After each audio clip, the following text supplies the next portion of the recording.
Today my guest is Michael Perry. Michael, how you doing? Doing very well. How did your talk go this morning? Oh, fantastic. What did you talk about? I talked about ghost stories with cryptography. Ghost stories? Yes. So, that sounds scary. Yeah, it starts out a bit scary. It's some of the mistakes that people have made with cryptography. But that sounds scary too. But unlike your typical ghost story, which is just there to scare you, these you could learn from, and you could learn how to apply cryptography correctly in your application. Oh, these are stories with happy endings then. Yes, indeed. Yes. So give me some examples. So one of the examples I start with is Snapchat. The Snapchat API was such that in order for you to share pictures privately with your friends, the pictures would be encrypted, but the encryption that they used was symmetric encryption, and everybody had the same shared key. So that means that if you were able to intercept an encrypted message, you could use that same shared key, which was just embedded within the application in order to decrypt it. So even though the message was encrypted, it wasn't really kept secret, and that's a problem that a lot of people face. Is that, well, my stuff is encrypted, but hey, I put the shared key inside of my web config, so well, that's not really as strong as it could be. Exactly. So has that been fixed with Snapchat? And actually, no, I don't believe that Snapchat has fixed their API, but I go through in the talk how you could fix the Snapchat API, and that is to apply asymmetric encryption. Well, define that. Just let's step back a second. Yeah, asymmetric encryption versus symmetric encryption. Right. The difference is that with symmetric encryption, you use the same key to encrypt as you do to decrypt. Okay. So in order for two people to share a message, they have to have first shared the key. So that's a shared key system. With asymmetric encryption, you use one key to encrypt and then a different key to decrypt. So the one that you use to encrypt is called your public key, so you share that with other people. All right. But you keep the private key, the one that you use to decrypt, private. Only you know about it. Okay. And so the way that you could use this to solve the Snapchat problem is every time you've got a new message, you go ahead and create a new symmetric key. And then you want to share that with your friends, so you encrypt it using their public key, and then that way only they can decrypt the shared key. I see. And now you share the encrypted message, and only the people who have that shared key can decrypt it. Okay, so Snapchat API is not broken for people that know how to use it right. Is that a fair statement? It is. For somebody who can get into the application and use the API themselves, if they just decompile the application, the shared key is right there in the mobile app. Okay, that's a problem. Yeah. What else?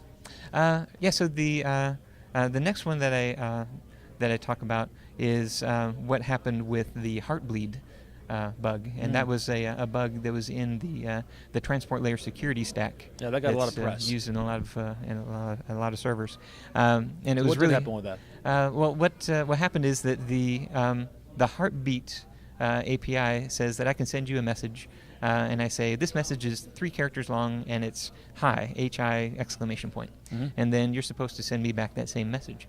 Well, if I send you a message saying that it's 3 characters long, but my message is actually 2K long, then the bug was that the server would repeat the 3-character message followed by 2K of data, just whatever happened to be in memory. Oh. And the problem is in the TLS stack, what happens to be in memory are private keys associated with certificates that are installed on that server. Oh, so it's easy to steal that information. Right, yeah. And then once the private key gets out, that certificate is really no longer valid, and you need to revoke it and install a new certificate. Is there a happy ending to that story?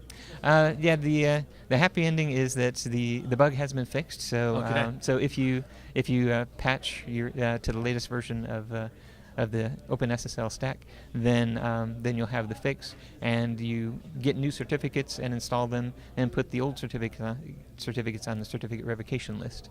And, interesting. So anybody that had a certificate before should renew their certificate, get a new one? Yes, because you don't know if somebody has already gotten the private key for it. I see. Okay. And when you say updating the SSL stack, are we talking about an upgrade to your operating system? Is that typically how that's done? It's really just an upgrade to like maybe the Apache server or the IIS server that's using OpenSSL as part of that stack. Okay. So right. Is this something that only the hosts will need to worry about? Yes. Or I should say have to worry about. There's the only one that can do anything about it. Right. Yeah. If you're using a cloud service, just make sure that they've upgraded, and you'll be good. Okay. Cool.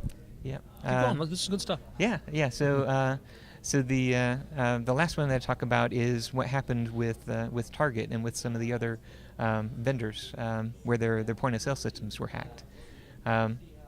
And so there, what happened? It really is that the payment system that we use in the United States is not encrypted at all. It is completely wide open, and it's really based on trust between the vendor and the payment processor, and then the vendor doing their due diligence around securing their networks. But security is not just one layer like Sure. the network. It also has to be the protocol. And so hackers were able to get into the network at Target and at PF Chang's and a few others. Brian Krebs on security. He's got a great blog about this stuff. I'll put a link to that in the show Yeah. notes. And so they were able to get into the network and install malware on the point of sale, which just simply whenever the track data and the user's PIN came into the point of sale, they just wrote that off to a file. And then they were able to just VPN into the point of sale, And download grab that that file. file, and now they had a whole bunch of credit cards that they could replicate. But the good news is that most other countries are using a chip and PIN system, which basically there's a chip that's embedded on the card that On a credit card? yes, on the credit card. Okay. That now they've got a special kind of card reader that when you present your card and then you type in your PIN, it gives the PIN to the card, and then the card validates that PIN and produces a dynamic card verification value. Okay. And it's using an algorithm called a hash-based message authentication code, an HMAC, which is a one-way encryption, so to speak. It's really a hash of a nonce, a number used once, and the private key that's only on that card and on the payment processor server. So that way, that shared key never actually makes it to the point of sale or the card reader itself. So The if card itself is doing some of the so the card itself validation. is doing something with that. So it's much harder to get malicious software onto the card. Or So this is, you say, other countries are building a different kind of credit card. Our credit cards are just a magnetic stripe that has just a number in Right, card, yes. right? That's does that help on online transactions? It doesn't help with online transactions because there's special hardware that's necessary to talk to that card. But there is another system that's currently in the works, and that is where we're using signed documents. So the vendor will create a document saying this is the transaction, the amount that I'm asking for. So that's your payment request. Okay. And they will sign that with their certificate, and then they'll send that to your device. So maybe it's your smartphone. And now your smartphone has a key pair, so it's got a private key that only exists on the smartphone. Nobody else in the world knows that private key. Okay. But they can sign that document using that private key in order to provide the payment authorization. Interesting. And now the reason that the vendor will trust the payment authorization is that your certificate on your smartphone is signed by your payment processor. Okay. So you've established a chain of trust with these digital signatures. Okay. I think this exemplifies this trade-off we have between convenience and security. Because Yes. now I can't be on I can't borrow my friend's computer and buy something online. If this Right, is like- yes. It actually trusts the device. I have to tell the vendor each device that I'm going to use for payment processing. Yes, exactly. Are some of these things are they coming to the U.S.? Like this credit card, or are we going to get that in the next couple of years? Yeah, or what's I understand that that chip and PIN systems are going to be coming to the U.S. within the next a year or two, actually. Okay. And it's going to be a pretty expensive rollout because we're going to have to change a lot of hardware. We're going to have to change out a lot of cards. We're going to have to educate our all of the people who are using credit cards. But I think it's something that is extremely important that we get right. Right. We can't really rely upon the payment processors to just cover the cost of fraud anymore because Sure. fraud is getting far too prevalent. Yeah, and then as a consumer, my single biggest protection is reviewing my credit card statements. Mm-hmm. That's there's a lot of trust involved. Yes. in the online payments and credit card payments, and it just is. Mm-hmm. Yeah, but I think the future is looking a lot better for people who understand cryptography and how to apply it. Very good. It's a battle between us and the bad guys. Yeah, yeah, indeed.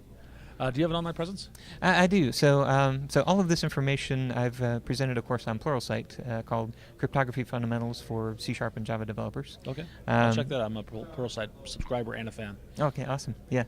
And you can also find out more about me at qedcode.com.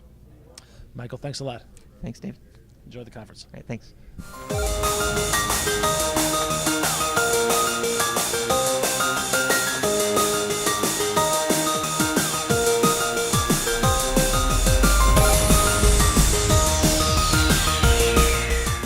Alice knows Bob's secret because they use technology with friends.